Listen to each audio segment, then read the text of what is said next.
오늘 주시는 말씀 욥기 30장 1절부터 15절까지의 말씀 같이 살펴봅니다. 욥기 30장 1절부터 15절까지의 말씀입니다. 우리 다 찾으셨으면 한 목소리로 같이 봉독합니다. 같이 읽습니다. 시작. 그러나 이제는 나보다 젊은 자들이 나를 비웃는구나. 그들의 아비들은 내가 보기에 내 양떼를 지키는 개 중에도 둘만하지 못한 자들이니라. 그들의 기력이 쇠잔하였으니 그들의 손의 힘이 내게 무슨 소용이 있으랴. 그들은 곧 궁핍과 기근으로 인하여 파리하여 캄캄하고 메마른 땅에서 마른 흙을 씹으며 떨기나무 가운데에서 짠 나무를 꺾으며 뱃살이 뿌리로 먹을거리를 삼느니라. 무리가 그들에게 소리를 지르므로 도둑같이 사람들 가운데에서 쫓겨나서 침침한 골짜기와 흙구덩이와 바위굴에서 살며 떨기나무 가운데에서 부르짖으며 가시나무 아래에 모여 있느니라. 그들은 본래 미련한 자의 자식이요 이름 없는 자들의 자식으로서 고토에서 쫓겨난 자들이니라. 이제는 그들이 나를 노래로 조롱하며 내가 그들의 놀림거리가 되었으며 그들이 나를 미워하여 멀리하고 서슴지 않고 내 얼굴에 침을 뱉는도다. 이는 하나님이 내 활시위를 늘어지게 하시고 나를 곤고하게 하심으로 무리가 내 앞에서 굴레를 벗었음이니라. 그들이 내 오른쪽에서 일어나 내 발에 덫을 놓으며 나를 대적하여 길을 애워싸며 그들이 내 길을 헐고 내 재앙을 재촉하는데도 도울 자가 없구나. 그들은 성을 파괴하고 그 파괴한 가운데로 몰려드는 것 같이 내게로 달려드니 순식간에 공포가 나를 애워싸고 그들이 내 품위를 바람같이 날려버리니 나의 구원은 구름같이 지나가 버렸구나. 아멘. 우리가 직면해야 되는 것이 현실의 벽일 때가 참 많습니다.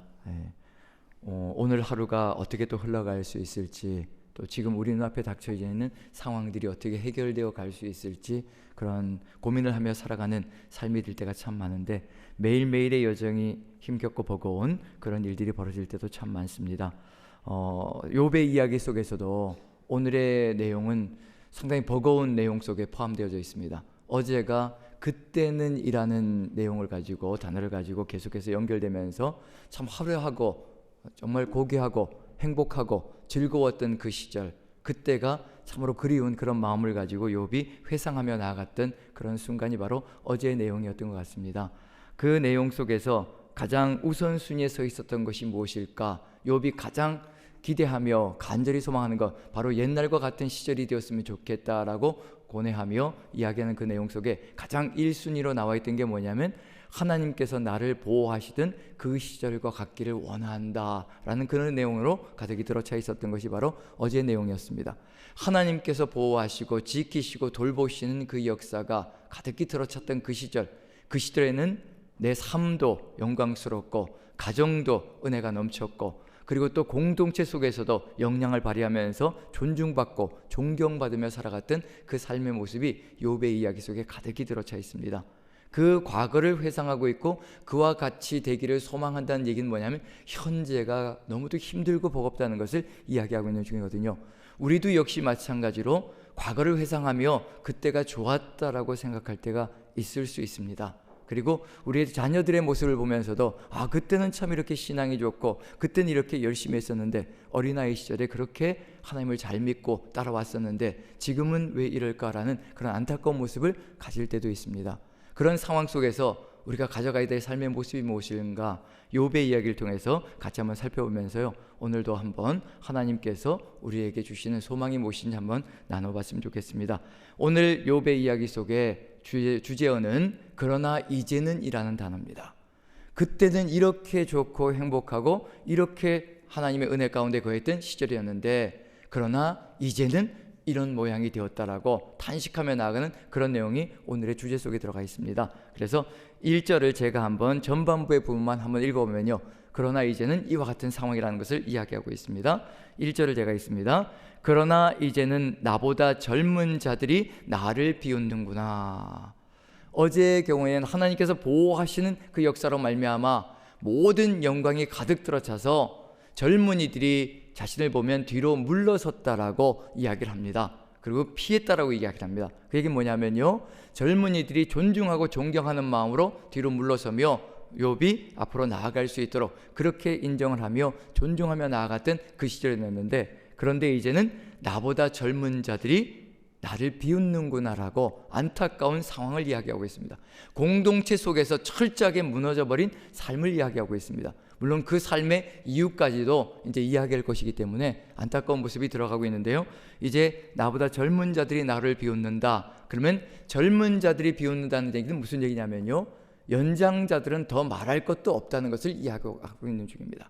젊은 자들까지도 이렇게 자신을 조롱하고 비웃으며 살아가고 있다면 모든 공동체의 사람들이 다 자신을 비웃고 조롱하고 있다는 것을 의미한다는 얘기거든요. 그런데 이 정도 되었으면 그 다음에 나올 내용이 무엇인지 짐작이 갈 수가 있는데요, 이제 젊은 자들이 이렇다면은 이제 그 지방의 그 마을의 유지도, 지도자도, 모든 노인들도 다 똑같이 이와 같이 나를 조롱하고 비웃는다라는 얘기가 쏟아져 나와야 될 터인데, 그 다음 부분부터 보면은 좀 이상한 내용들이 이게 여기 나와야 될 내용인가 하고 싶은 내용들이 이야기가 등장합니다. 한번 한 군데만 읽어보면요, 1절 후반부를 한번 제가 읽었던 비웃는구나 그 다음부터 한번 같이 1절만 읽어보도록 하겠습니다. 같이 읽습니다. 시작.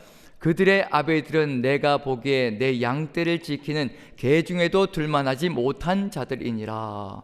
이게 어제의 이야기로 봐서는 욥의 입술에서 나올 이야기가 아닌데 개만도 못하다는 얘기거든요. 결국은요, 개만도 못하다는 이야기가 욥의 입에서 나올 때 어제 같은 경우에는 정중했고요, 고아와 그리고 과부 그리고 송사, 즉 억울하게 지켜줄 수 없는 사람들까지도 철저하게 보호해주며 그리고 인정해주며 그리고 이끌어갔던 삶이었다고 얘기하는데, 사람에 대해서 이렇게 폄하하는 이야기가 욥의 입술에서 쏟아져 나가고 있는 중입니다. 왜 이 이야기가 여기 들어와 있을까? 여기서 이야기하는 이 내용 속에서요, 그들의 아비, 젊은 자들을 얘기하는 겁니다. 그 젊은 자들의 아버지들은 내가 보기에 내 양떼를 지키는 개 중에도 둘만하지 못한 자들이니라.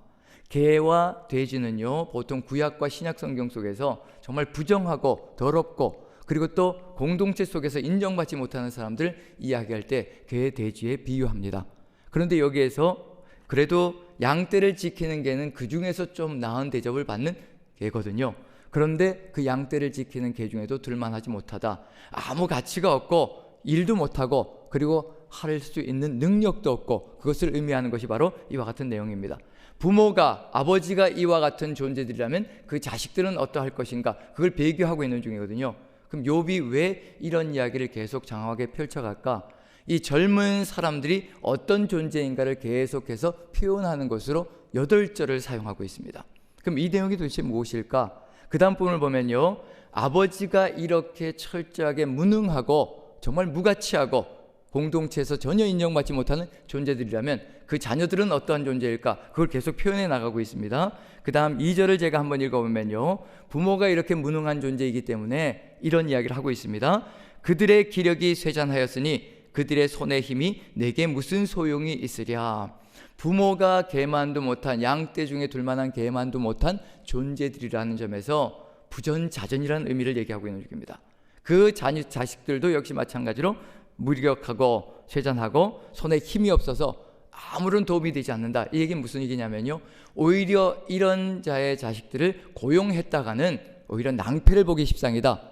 그걸 결근하기 십상이고요, 힘이 없다고, 지쳤다고, 병들었다고 이제 이렇게 결근하기 십상이고, 그리고 일을 시켜보아야 아무 의미가 없는 존재들이라는 것을 얘기하고 있는 중입니다. 왜 이렇게 계속 무시하는 이야기를 하고 있는 중일까? 이 이야기가 계속 연결되다 보면요, 욥이 하고자 하는 이야기가 무엇인지를 알 수 있을 것 같습니다. 자, 3절을 같이 한번 읽어보죠. 이렇게 힘이 없고 무능하고 아무것도 할 수 없는 존재로 살아가기에 이와 같은 역사가 있다는 것을 이야기합니다. 3절 같이 읽습니다. 시작. 그들은 곧 궁핍과 기근으로 인하여 파리하며 캄캄하고 메마른 땅에서 마른 흙을 씹으며, 결국은 아무 할 수 있는 능력이 없기에 가난이 그들의 삶의 전체를 휩쓸고 간다라고 이야기를 하고 있습니다. 그래서 궁핍과 기근이 가득히 들어차서 먹을 것도 제대로 먹지 못하고 살아가는 삶이고, 거기에 덧붙여서 메마른 땅에서 마른 흙을 씹는다. 아주 가난하고 극빈하기 때문에 이와 같은 삶을 살아간다. 우린 흙을 씹는다, 흙을 먹는다는 것이 이해가 되지 않는 부분이기도 할 텐데요, 지금 현재도요, 아프리카 지역에서는요, 진흙을 가지고 케이크를 만들어서 지름 한 10cm 정도, 제가 세계 테마기행에서 보았는데 정말 그쪽에서는 진흙을 이겨가지고 그걸 말려서 구워서 이제 진흙 케이크를 만드는 걸 봤습니다. 그리고 그걸 먹는 거예요. 그런데 그게 영양에 도움을 준다고 합니다. 왜냐하면 좋은 흙들 속에는 미네랄 성분들이 들어가 있기 때문에 제대로 먹지 못하고 살아가는 사람들에게는 이제 미네랄을 보충할 수 있는 그런 요소가 된다고 합니다. 그런 점에서 진흙을 먹는 그런 삶이 지금도 이루어지고 있는 곳이 있습니다. 지금 여기서는 하도 먹을 것이 없으니까, 가난하여 극빈하여 먹을 것이 없으니까 흙을 씹으며 살아간다, 흙을 먹으며 살아간다는 그런 의미까지도 포함되어 있습니다. 자, 그렇게 하고 이제 먹을 것이 없으니까 무엇까지 먹느냐면요, 4절을 제가 한번 읽어보죠. 떨기나무 가운데에서 짠나무를 꺾으며 뱃살이 뿌리로 먹을거리를 삼느니라. 일반 사람들이 먹지 않는 음식물을 겨우겨우 먹고 사는 그런 의미가 들어가 있습니다. 짠나무를 꺾는다는 얘기는 뭐냐면, 짠나물은 사해 근처에, 오아시스 근처에 자라는 식물인데요, 그 순이 자라나면 소금 성분이 있는 곳에서 자라기 때문에 그 순이 짠기가 들어가 있답니다. 일반 사람들은 잘 먹지 않는 것인데 궁핍하고 힘들 때에는 그런 것들을 먹고 살아간다라고 얘기를 합니다. 그리고 또 뱃살이 뿌리라고 되어 있는데, 뱃살이로 번역되어 있는 것은 다른 곳에서는 주로 로뎀나무로 번역이 되어집니다. 잘 아시죠? 엘리야가 옆에서 이제 들어누웠던 그 로뎀나무가 이제 뱃살이로 번역이 되어 있는데, 우리나라의 쌀이나무하고 비슷하게 생겨서 아마 그러지 않을까 싶습니다. 이 흡사 꺾어서 묶으면 빗자루로 쓰기 딱 좋을 만큼, 아마 여러분들도 이 인터넷에서 한번 검색창에 찾아보시면 이 로뎀나무가 어떻게 생겼는지 나오거든요. 그래서 뱃살이 뿌리로 먹을 거리를 삼는다. 이 로뎀나무 뿌리는 가늘고요, 거칠고요, 딱딱하고요, 먹기에 힘들고, 거기에 덧붙여서 쓰디쓴 그런 맛까지도 나는데, 먹을 것이 하도 없을 때는, 정말 기근이 들어서 먹을 것이 없을 때는 사람들이 이것도 파서 먹는다고 합니다. 여기 이 사람들은 도저히 먹을 것이 없고 궁핍이 가득 들어차서 이와 같은 것들로 겨우 연명을 해나가는 삶을 살아가고 있습니다. 여기까지만 읽어봐도 느껴지는 게 뭐냐면요, 이렇게 사람을 폄하해 갈 수가 있을까? 오히려 이런 사람들이라면 도와줘야 되고 잘 살아갈 수 있도록 보호해주고 지켜줘야 되지 않는가? 그런데 왜 이렇게 이런 이야기들을 계속 나열해 가고 있는 중인가? 그 다음도 역시 마찬가지입니다. 5절 보면요, 이렇게 먹을 것이 없고 살아갈 상황이 궁핍하기 때문에 이런 일도 벌이거든요. 5절을 같이 한번 읽어봅니다. 시작. 무리가 그들에게 소리를 지르므로 도둑같이 사람들 가운데서 쫓겨나서, 어쩔 수 없이 이렇게 떠돌다가 무리들, 즉 마을로 들어가서 구걸이라도 해서 먹고 살려고 하는데 사람들이 근처에도 오는 곳조차 혐오스러워하고 쫓아버린다는 겁니다. 흡사 도둑같이 쫓아버리면서 근처에도 오지 못하게 만들어버린다는 것, 그 정도로 처참하게 살아가고 있는 사람들이 바로 지금 욥을 조롱하고 있는 사람들이라는 겁니다. 그 이야기를 한다는 것이 무슨 의미일까? 자, 그 다음에 보면요, 6, 7절, 그래서 이들이 거주하는 장소는 바로 이와 같은 장소라고 이야기를 합니다. 자, 6, 7절 같이 한번 읽어보죠. 시작. 침침한 골짜기와 흙구덩이와 바위굴에서 살며 떨기나무 가운데서 부르짖으며 가시나무 아래 모여 있느니라.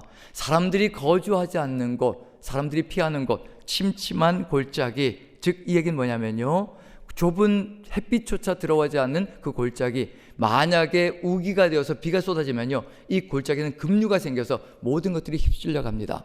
그런데 그런 곳밖에는 거주할 수 없는 그런 상황이 이들의 삶 속에, 그 정도로 처참하게 살아가고 있는 가장 비천한 삶의 모습을 보여주고 있는 사람들입니다. 그런데도 왜 이 사람들을 돕지 않을까? 8절을 제가 읽어보면요, 이들의 삶이 이렇다는 것을 얘기합니다. 제가 읽어봅니다. 그들은 본래 미련한 자의 자식이요 이름 없는 자들의 자식으로서 고토에서 쫓겨난 자들이니라. 미련한 자, 어리석은 자, 이 잠언에서 미련한 자, 어리석은 자는요, 악을 자행하는 자들이고 게으르고 그리고 자기의 삶을 제대로 이끌어 나가지 못한 안타까운 인생들을 이야기합니다. 거기에 덧붙여서 이름 없는 자들, 이름이 없다는 것은요, 개만도 못하다는 이야기보다 더한 이야기를 하고 있는 중입니다. 이름이 없다는 것은 무가치한 존재이고 아무 의미가 없다는 얘기거든요. 이스라엘 민족의 삶 속에서 이름이라는 것은 그 사람의 정체성을 의미합니다. 그 이름 속에는 그 사람의 일생이 다 들어가 있다는 얘기거든요. 그 정도로 중요한 것이 이름이라는 의미, 정체성이라는 겁니다. 그런데 그 정체성이 전혀 없다는 겁니다. 무가치한 존재이고 아무 의미 없는, 사라져도 아무런 어느 것도 의식하지 않는 그런 존재가 바로 이름 없는 자들이고, 그래서 고토에서 쫓겨났다, 자기의 고향 땅에서 쫓겨나서 떠돌고 있는 존재들이라는 것, 도와줘도 아무 의미가 없고 도와주면 도와줄수록 오히려 기대기만 하고, 그리고는 자립의식이 전혀 없는 그런 사람들을 의미할 때가 바로 이와 같은 사람들이라는 것.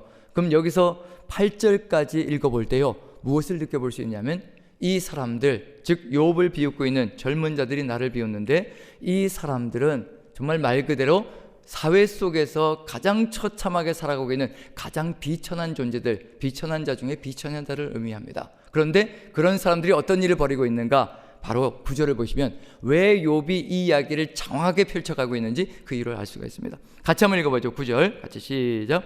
이제는 그들이 나를 노래로 조롱하며 내가 그들의 놀림거리가 되었으며. 자, 9절만 봐도 알 수 있는 게 뭐냐면요, 이제는이라고 되어 있는데 1절에 나와 있는 것과 똑같은 표현입니다. 그러나 이제는이라는 말과 똑같은 표현입니다.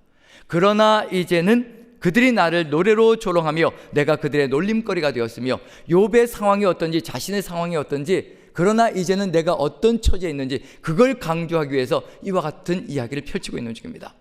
사회 속에서 가장 비천하고 가장 처참하게 살아가는 가장 버림받은 존재들까지도 이제는 나를 조롱하는 존재들이 되었다고 이야기합니다. 그럼 욥은 어떤 존재일까요? 비천한 중에서 가장 비천한 사람들이 욥을 조롱하고 있습니다. 그럼 욥은요, 가장 처참한 삶을 살아가고 있고 자기는 세상 속에서 전혀 인정받지 못하는 그런 길을 걸어가고 있다는 것을 이 내용을 통해서 호소하고 있는 중입니다. 이 호소를 누구에게 하고 있는 중일까? 누가 이런 일을 벌였는지 그걸 알기 때문에 누구에게 호소하고 있는 중일까? 이와 같이 내가 처참합니다. 내가 이와 같이 세상 속에서 가장 비천한 존재에게도 조롱받는 삶이 되어버렸습니다. 그리고 어떤 일까지 벌어졌냐면요, 10절 같이 한번 읽어보죠. 이런 일도 벌어지고 있는 중입니다. 같이 읽습니다. 시작. 그들이 나를 미워하여 멀리하고 서슴지 않고 내 얼굴에 침을 뱉는도다. 지금 이 개만도 못한 자들의 자식들인 이 사람들은요, 세상 사람들에게 손가락질 받으면서 쫓겨다니면서요, 그리고 밀려다니고, 그리고 올 때마다 도둑 취급을 받으면서 도망다니는 인생을 걸어가고 있습니다. 그런데 그 사람들까지도 욥에게 와서 얼굴에 침을 뱉을 정도로 살아가고 있으니 얼마나 처참한 인생인가, 그게 짐작이 가는 거죠. 이들이 미워하여 욥을 멀리한다. 지금 이 개만도 못한 사람들의 자식들도 사람들에게 쫓겨다니고 있는 중이거든요. 사람들이 멀리하는 존재입니다. 근데 이 사람들까지도 욥을 멀리하고 있고요, 쫓아내고 있다는 얘기거든요. 얼굴에 침을 뱉어가며. 그럼 얼마나 처참한 삶인지 짐작이 가시는 거죠. 욥은 그 얘기를 하고 싶은 겁니다. 이 사람들을 개만도 못하다고 욕하는 것이 아니라요, 자신은 그들보다도 못한 존재로 추락되어져 있고 이렇게 처참한 상황이 되었다라고. 우리의 삶 속에서 이와 같은 삶을 겪어본 적이 있는지, 그런데 욥이 이러한 상황을 이야기하면서 이 상황을 누가 이루어냈는가, 누가 이렇게 만들어버렸는가, 그걸 이야기하고 있습니다. 11절입니다. 같이 한번 읽어보죠. 시작. 이는 하나님이 내 활시위를 늘어지게 하고 나를 곤고하게 하심으로 무리가 내 앞에서 굴레를 벗었음이니라. 누가 이렇게 하셨다는 얘기인가요? 하나님께서 이렇게 하셨다는 겁니다. 하나님이 이렇게 하셨으니 내가 무엇을 할 수 있을 것인가?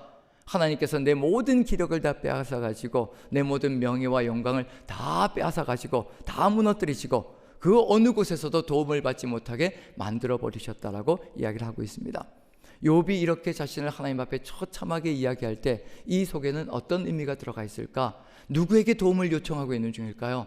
하나님께서 이렇게 내 인생을 만들어 버리셨으니 제발 하나님께서 나의 이 처참한 상황을 보시고 하나님이 나를 도와주시길 간절히 소망하는 그 마음이 이 안에 들어가 있는 것이 욥의 호소입니다.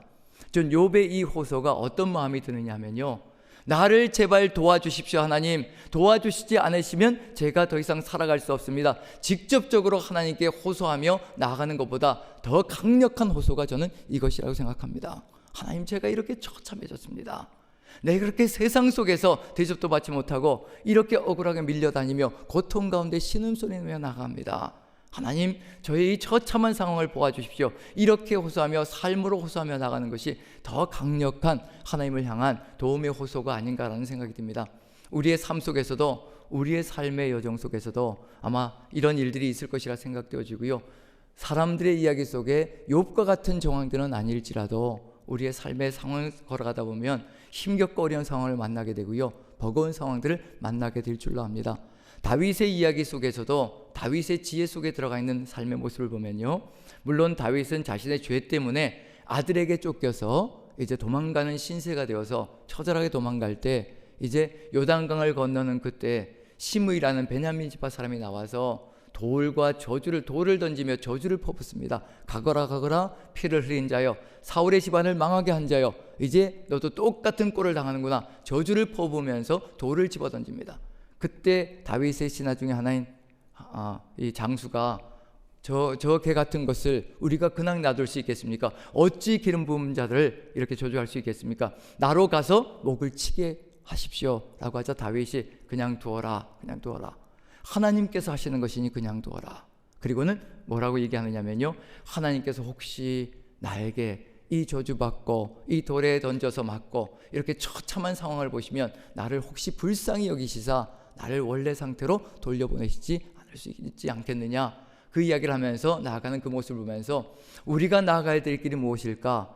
하나님 앞에서 우리의 모습, 고통을 당하고 고난을 당할 때 가장 처참한 모습으로 아버지 앞에 우리가 서 있을 때 아버지가 불쌍히 여기시고 측은히 여기셔서 우리의 삶을 이끌어 가신다면 우리는 다시 또 회복될 수 있는 길로 갈 것이라는 것을 마음에 새기며, 욥처럼 다윗처럼 우리도 하나님 앞에서 어렵고 힘겨운 상황들이 닥칠 때마다 우리의 삶의 정황을 하나님께 가장 처절한 모습으로 내어놓고 나아가는 그 삶을 통해서 나아갈 때 하나님께서 우리를 보시고 불쌍히 여기시사 측은히 여기시사 우리의 삶을 이끌어 가신다면 우리에게는 희망이 있고 길이 있는 줄로 믿고요, 오늘 욥의 이야기처럼 이 모든 상황들 속에서 아무 도움이 없을지라도 13절 읽어보면요, 그들이 내 길을 헐고 내 재앙을 재촉하는데도 도울 자가 없구나.